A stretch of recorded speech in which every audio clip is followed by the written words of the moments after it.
La menace d'une pénurie d'électricité cet hiver soulève des inquiétudes dans la population. Nous avons entre autres reçu plusieurs appels de personnes médicalement assistées par des respirateurs, des pompes cardiaques.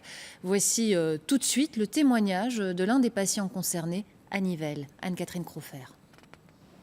Viviane Wissers est en insuffisance cardiaque.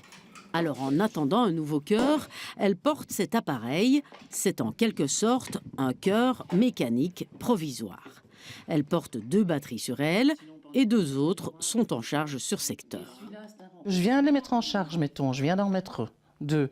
Mais s'il y a une coupure de courant 10 minutes après, une demi-heure après, elles ne seront pas chargées.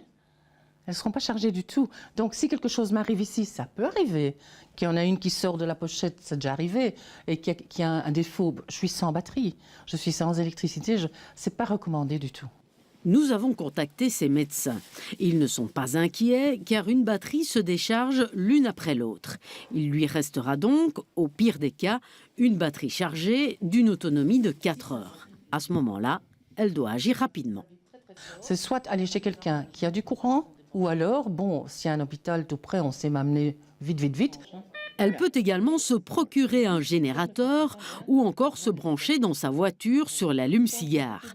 Mais on en conviendra, ce n'est pas très confortable. Viviane est persuadée qu'il y a un risque. Alors si vos 4 batteries sont à plat, vous mourrez? Tout à fait. Après combien de temps? Tout de suite, en 10 minutes. Si ma pompe ne tourne plus, puisque c'est mon cœur en fait, ma pompe remplace le cœur. Si ma pompe est sans électricité, 10 minutes, je suis morte. C'est pas compliqué. Ça, c'est garanti. Mais il ne faut pas s'alarmer. Rappelons que le ministre de l'Intérieur, Melchior Wathelet, a rappelé que s'il devait y avoir une coupure électrique, ce serait au maximum pendant 2 à 3 heures, entre 17 et 20 heures, et que ce serait prévisible.